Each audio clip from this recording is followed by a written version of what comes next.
Dito tayo sa Miami Heat Beach Resort sa Morong, Bataan. Drive-thru lang tayo ng pagkain. Tapos dire-diretso na. Kaya lang nakakalito kasi dalawa yung ano eh. Dalawa yung sa ano niya, sa page at saka sa ano, sa maps. Ang laki ng difference. 4 kilometers. Sa bagay malapit yan naman eh. 4 kilometers yung difference. Hindi naman ganun kalayo pala yun. Expanded.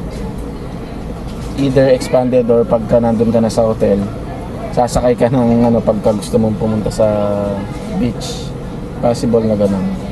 Pero pupuntahan namin yung kung saan kami nag-book syempre.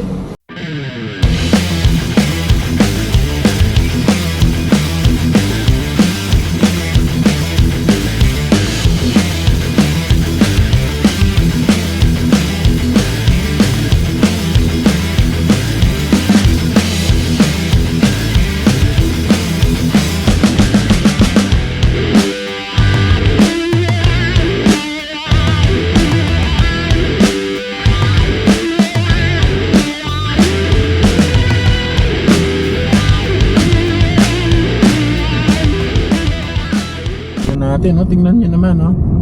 Bundok na to eh. 1 minute, ayan, no? Ayan na, dito na tayo. Ha? Ayun na po. Hindi ako makastop eh. Oh, may kasunod ako. Reroute tayo yung dadaanan. Wala na, alin na naka-reroute. Kahit na, destination kain eh. Unfortunately, nakarating tayo dito sa Miami Heat Beach Resort. Ayan, welcome to Bagak, Bataan. Ayan, naligaw tayo. So, babalik tayo dun sa ano, sa isa. Meron sa maps kasi, wag niyo sundin to ha. Dalawa kasi, by Cocotel din yung isa. Ay, yung isa Roxobic yan, no? yung isa, ano lang, Miami Heat. Ayan, dalawa yan kasi. Pag ito yung sinunod niyo yung may Miami Heat Beach Resort by Cocotel, dito kayo makakarating mga tol. Dito naman, dapat ito yung sundin niyo yung Miami Heat Beach Resort. Yan dapat. Ayun, 22 minutes ulit pabalik. Okay, so babalik tayo. U-turn na lang.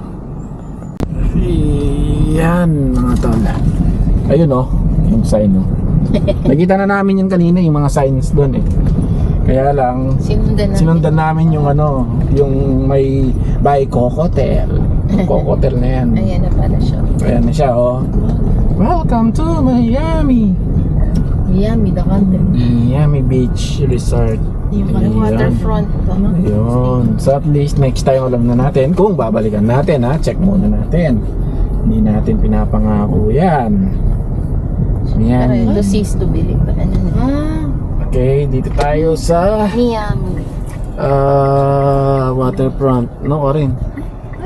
Ito ba? Yun. Beach, Miami, Kenita. Waterfront siya ini eh. Separado yan. So, off-road siya talaga. Ayan. Ay. Ramdam na ramdam ko yung paghihirap ng sasakyan. Ayan, welcome to Miami. Private road. Wow, sana all may private road. Waterfront. Actually, medyo confusing na anong sundan mong bahay. Diba? Dapat delete na nila yun sa yung isa sa map. Sobra. Ano ba? Yung waterfront, yung Miami? Medyo confusing siya. Saan ka papasok dito? Waterfront. Okay, dito tayo na park mga tol. Ayan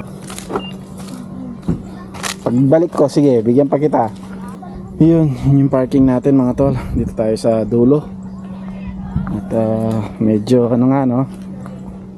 hindi pa develop tong parkingan niya. Okay lang naman, nakasasakyan ka naman eh. Gulong naman yung dyan. Yung shorts ko. Layo-layo yung lalakarin natin mga tol.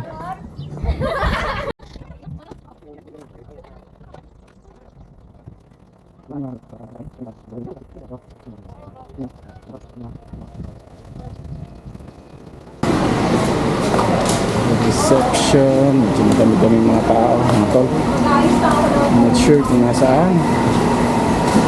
Yung ayun. Ayun sila. Ayan, madami-dami yung tao, mga tol. Pakita ko yun. Ha? Hindi. Saan yung gamit natin? Nasa taas na po. Nasa taas na, may nag-assist. Opo. Ayun, buti na lang may nag-assist. Bali yung mga set mo. Oh, ang daming tao pala dito. Biglang madaming tao. Ayun yung beach, oh. Ayan. Yung shower. Ay, swimming pool. Saan tayo? Oh. Oh. Nice view. Yun.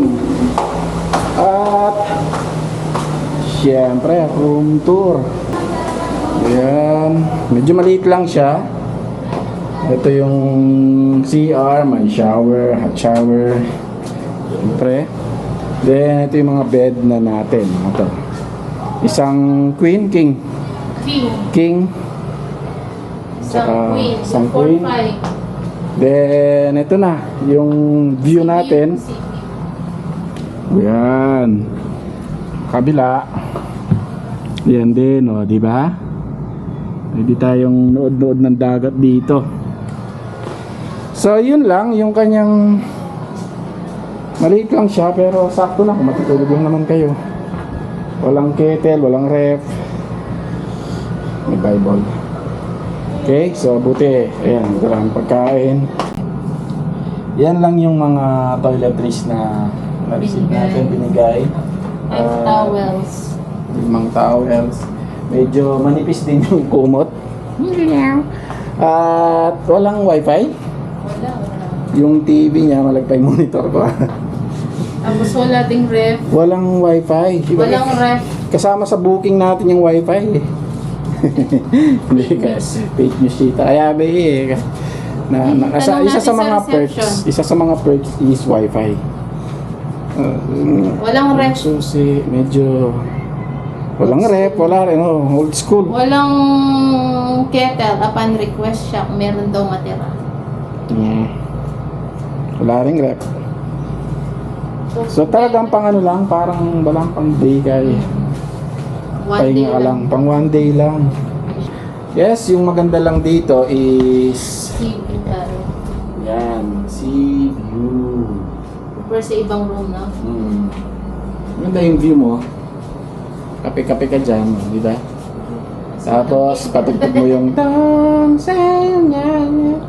pati mga dumadaan, nakikita mo rin. So, kain muna tayo. Ayan lang yung table mga tol, ayan lang oh. Tapos hindi mo pa basta-basta magagamit kasi may mga nakapatong. Kaya dito kami kakain sa Lapag. lapag. Tapos may core cage. Core cage pa yung mga outside food. Tapos So, yung wala- toiletries daw, plus 50 kung Plus gusto mo. 50 sa toiletries. Kung may- Maliban doon ha. Oo. Tapos wala ring free water. So talagang bibili ka sa kanila. Then yung wifi na kasama sa Agoda sa mga perks dapat wala rin. So palagay ko dito pa lang. Hindi ko na babalikan to. Kayo Bal, babalikan niyo ba? Wala pa man eh. Wala pa man. Enjoy Sige, na lang later. yung ano. Enjoy na lang sa labas. Ay, model yun. Model kaya to mga tol. Saan napunta yung takip nito? Gusto niya ito. Tapos yung natin. Tapos na yata. Tsaka may siwang isa pa. Siwang yung sa taas, nag-iayat pa yung sa mga ibon. Dahil sa may background music sa ibaba, dahil may event mga tol, ayan yung view natin, i-voice over na lang natin. Ayan, bawal ang basa pasok sa reception mga tol. At grabe rin yung mga tao dito, madami. Madami compare sa mga nakaraan na pinuntahan natin na mga beaches like Coral View, White Corals, marami dito at nakakapag-swimming talaga sila sa dagat mga tol. Unlike sa Coral View ay limited lang dahil napakadaming like Coral View and White Corals, medyo madaming bato-bato. So dito okay siya mga tol. Yun yung isa sa mga okay dito.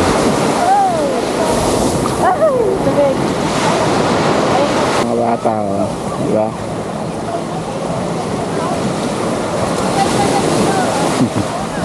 Tuwa sa wave eh. Medyo okay din. Okay din dito may wave at least, di ba? Interactive.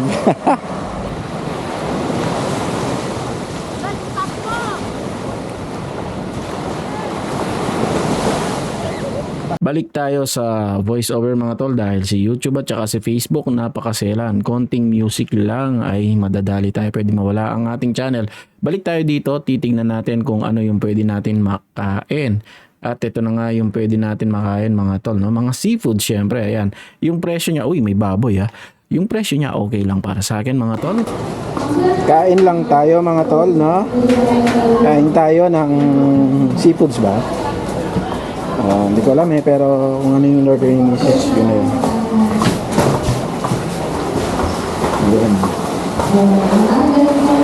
May happenings din dito, so probably makaka-copyright na naman tayo kung may kumanta. Kaya imamute natin yung kantahan nila mga tol. Hindi tayo dadaan kasi medyo nakakayong dumaan din sa mga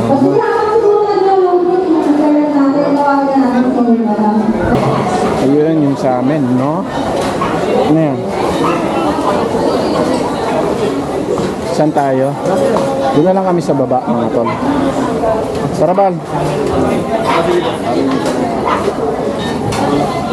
Ayun yung kainan mga tol. Ayan. So doon na yung vlog. Doon na tayo, diretso na tayo. Kung ano yung order natin, yun na yun. Huwag ka na kumanta ko niya. Ay, naawat ka na nga Yun doon, no, bala.